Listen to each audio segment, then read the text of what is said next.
Hello friends, welcome to my YouTube channel. तो friends, हम हिंदी में कर रहे हैं, हिंदी व्याकरण में विशेषण और विशेष्य। मैंने 20 क्वेश्चन रीड कर लिए थे। अब इसके बाद हम आगे देखते हैं। 21 है, इंद्रिय का विशेषण शब्द है। ए इंद्रिय, बी इंद्रिक, ए ऐन्द्री या डी ऐन्द्रिय। तो 21 का आपका सही ऑप्शन होगा डी ऐन्द्रिय। 22, एक वाक्य में विशेषण का प्रयोग नहीं हुआ है। ऑप्शन है ए विद्यार्थी है, वह लड़का विद्यार्थी है, सी वह प्रबुद्ध विद्यार्थी है, डी वह परिश्रमी भी है। तो 22 का आपका सही ऑप्शन होगा ए वह विद्यार्थी है। 23 है, एक विशेषण नहीं है। ए लजीला, बी लाडला, सी लांछन या फिर डी लापता। तो 23 का आपका सही ऑप्शन होगा सी लांछन। 24, युद्ध देखकर अशोक का कठोर हृदय मोम जैसा पिघल गया। वाक्य में विशेष्य है। ए कठोर, बी अशोक, सी हृदय या डी मोम। इनमें से कौन सा होगा? तो 24 का आपका सही ऑप्शन होगा सी हृदय। 25 है, निम्नलिखित शब्दों में से एक विशेषण नहीं है। ए श्रव्य, बी श्रव, सी गर्व या डी भव्य है। 25 का आपका सही ऑप्शन होगा सी गर्व।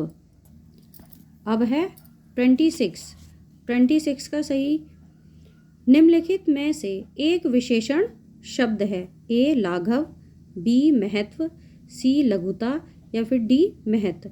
तो 26 का आपका सही ऑप्शन होगा डी महत्व। 27, निम्नलिखित में से एक विशेषण शब्द नहीं है। ए बहरूपिया, बी बातूनी, सी बादामी या डी बांका। तो 27 का सही ऑप्शन होगा डी बांका। अब है 28, भक्त की करुण पुकार सुनकर भक्त वत्सल भगवान दर्यार्द हो उठे। वाक्य में प्रयुक्त विशेष्यों की दृष्टि से कौन सा युग्म शुद्ध है? तो 28 के ऑप्शन है भक्त और भगवान, बी करुण और दर्यार्द या सी भक्त वत्सल तथा भगवान, डी पुकार तथा भगवान। तो 28 का आपका सही ऑप्शन होगा नंबर डी पुकार तथा भगवान। नेक्स्ट है 29, भोले बालक ने क्रूर डाकू के कठोर हृदय में कोमल भावना जगा दी। वाक्य में कितने विशेष्य हैं? ए 4, बी 3, सी 2 या डी 6।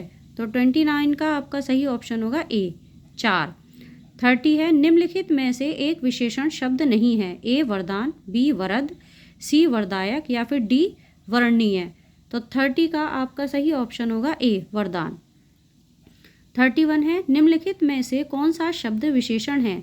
ए बनारसी, बी भारतवर्ष, सी बाजार या फिर डी खेती। तो 31 का आपका सही आंसर होगा ए बनारसी। 32 है, यह चांदी खोटी सी दिखती है। इस वाक्य में खोटी सी विशेषण का प्रकार है। ए गुणवाचक विशेषण, संख्यावाचक विशेषण, परिमाण बोधक विशेषण या फिर डी पूर्णांक बोधक विशेषण। तो 32 का आपका सही ऑप्शन होगा ए गुणवाचक विशेषण। 33, निम्नलिखित में से कौन सा शब्द विशेष्य है? ए अनासक्ति, बी अनासक्त, सी अनुशासित या फिर डी अपमानित। तो 33 का आपका सही ऑप्शन होगा ए अनासक्ति। 34, निम्नलिखित में से कौन सा शब्द विशेष्य है? ए पौष्टिक, बी पाठकीय, सी भावुक या फिर डी विषाद। 34 का आपका सही ऑप्शन होगा डी विषाद। 35, तीसरा शब्द में विशेषण है। ए पूर्णांक बोधन विशेषण, बी आवृत्तिवाचक विशेषण, सी गणनावाचक विशेषण या फिर डी क्रमवाचक विशेषण। 35 का आपका सही ऑप्शन होगा नंबर डी क्रमवाचक विशेषण।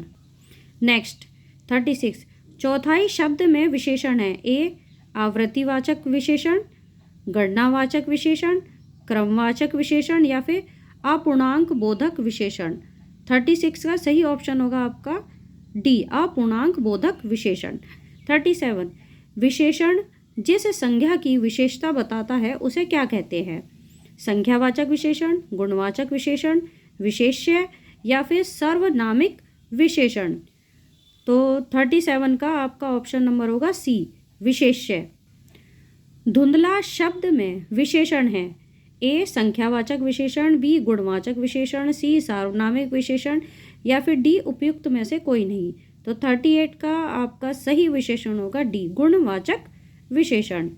39 सरीखा शब्द में विशेषण है ए गणनावाचक विशेषण, गुणवाचक विशेषण, सी सामुदायिक वाचक विशेषण, क्रमवाचक विशेषण। तो 39 का आपका सही ऑप्शन होगा बी, गुणवाचक विशेषण। 40 वह नौकर नहीं आया वाक्य में वह कौन सा विशेषण है? ए सार्वनामिक विशेषण, बी गुणवाचक विशेषण, सी संख्यावाचक विशेषण या फिर डी परिमाण बोधक विशेषण। 40 का सही ऑप्शन होगा आपका ए, सार्वनामिक विशेषण। 41 निम्नलिखित में से कौन सा शब्द विशेष्य है? ए आसीन, बी अग्नि, सी मधुर या फिर ए कर्मठ। 41 का सही ऑप्शन होगा आपका बी, अग्नि। नेक्स्ट है ठंडा पानी ठंड पैदा करता है, इस वाक्य में कौन सा शब्द है? शब्द विशेष्य है ए ठंडा, बी ठंड, सी पानी या डी इनमें से कोई सा नहीं। तो 42 का आपका सही ऑप्शन होगा बी, ठंड। रमेश की पुस्तक पुरानी है, इस वाक्य में पुस्तक शब्द है ए विशेष्य, बी विशेषण, सी क्रिया विशेषण या फिर डी सर्वनाम। तो 43 का सही ऑप्शन होगा आपका ए, विशेष्य।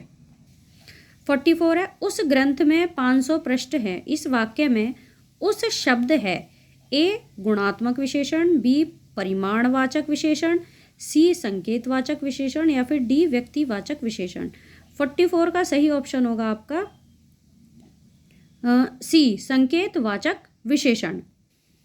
45 मीठा अमरूद में मीठा विशेषण किस कोटि का है? ए परिमाणवाचक, बी गुणवाचक, सी व्यक्तिवाचक, डी संख्यावाचक।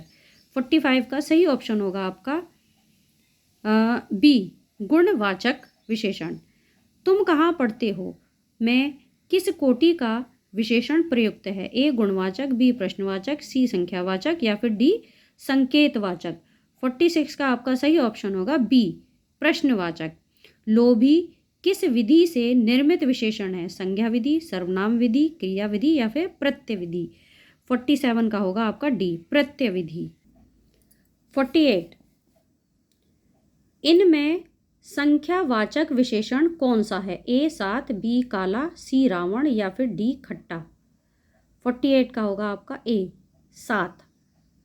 विशेषण शब्द का चयन कीजिए, सरपंच, पांचवा, प्रपंच या फिर पहुंच। 49 का सही ऑप्शन होगा आपका बी, पांचवा। 50 ऋषि संज्ञा शब्द से विशेषण क्या बनेगा? ऑप्शन है आपके ए आर्ष, बी ऋषिकल्प, सी ऋषितुल्य या फिर डी ऋषिवत। 50 का होगा आपका option number A, Arsh. Next है व्याकरण की दृष्टि से कौन सा शब्द विशेषण नहीं है? ए भयभीत, बी निर्भीक, सी भीरू या फिर डी भय। तो 51 का आपका सही ऑप्शन होगा डी, भय। Thank you.